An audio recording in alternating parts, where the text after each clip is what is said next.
બાબા સીતારામ. સીતારામ. બગદાણ નવનીત બોલું. હા નવજીતભાઈ. માયાતા બોલે? હા હા.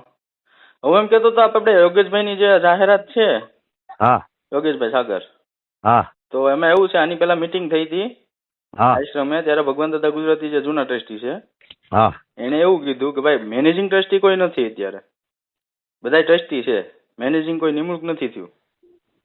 તો એનો વિડીયો આગળ મૂકી દઉં.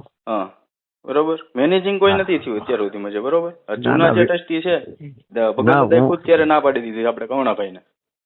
ના હું આગળ મૂકી દઉં વિડીયો. એટલે શું મૂકવાનો છે? ભાઈ આ મેનેજિંગ ટ્રસ્ટી નથી એમ, ટ્રસ્ટી છે, મેનેજિંગ કોઈ નિમાણા નથી. ગામમાંથી મારા 5-10 ફોન આવ્યા આ રીતનું કે માયા તારી, હું વાત કરી લઉં. હલો. હા હા એ રીતનું છે. મેં કીધું દાદાને ફોન કરું. એટલે સારું છે. આ બધા નોંધ લીધે સારું છે. ઓલું બોલ્યો એ કોઈ નોંધ ન લીધી ને? કઈ ઉત્સવ કર્યો હે? ઉત્સવ નું જે બોલ્યો એ તો કઈ નોંધ ન થઈ ને, એટલું જ દેખાણું ને. પણ એ તો હતા જે માનો કે ટ્રસ્ટીમાં એકબીજાને હાલતું હોય કઈ તો કે ને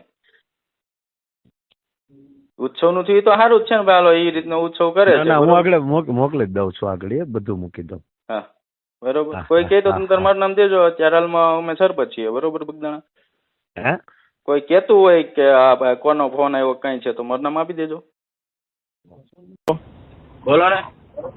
જયરાજ આહિર બોલું, બોવડાથી. હા બોલો. મળવું તું ક્યાં છું? બગદાણા કઈ જગ્યાએ? આશ્રમે. હે? આશ્રમે. હા તો ક્યારે મળું છું? તમે કયો ત્યારે.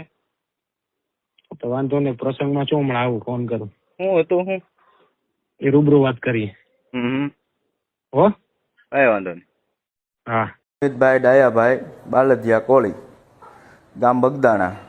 માં ઘણા સમયથી બગદાણા ગુરુ આશ્રમના ટ્રસ્ટીની હારે થોડુંક આમથી આમ ચાલે છે. યોગેશભાઈ સાગર, જેઓનું મુંબઈમાં થોડા દિવસ પહેલાં કાંઈ હશે ભજન, એમાં માયાભાઈ આહિરે એવું કીધેલું કે આ મેનેજિંગ ટ્રસ્ટી યોગેશભાઈ સાગર છે.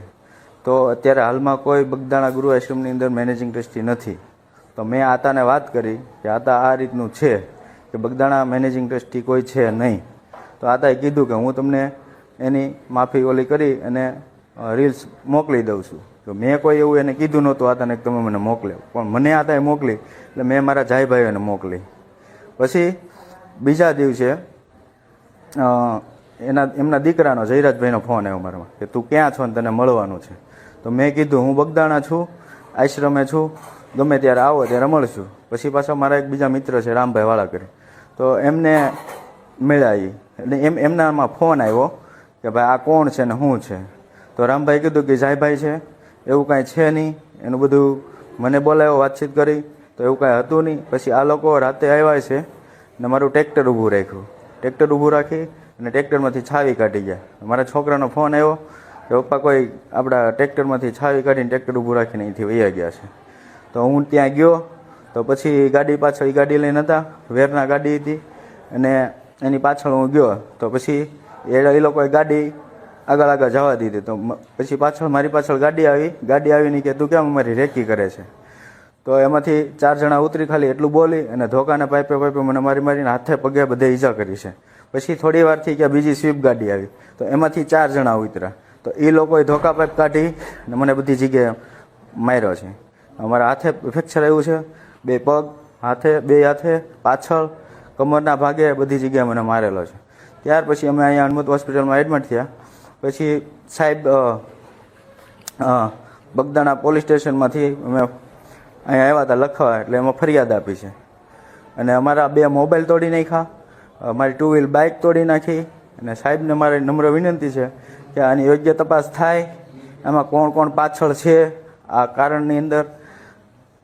એટલી મારી એસપી સાહેબને મારી વિનંતી છે કે આની અંદર કદાચ મોટા માથા હોય ખરા.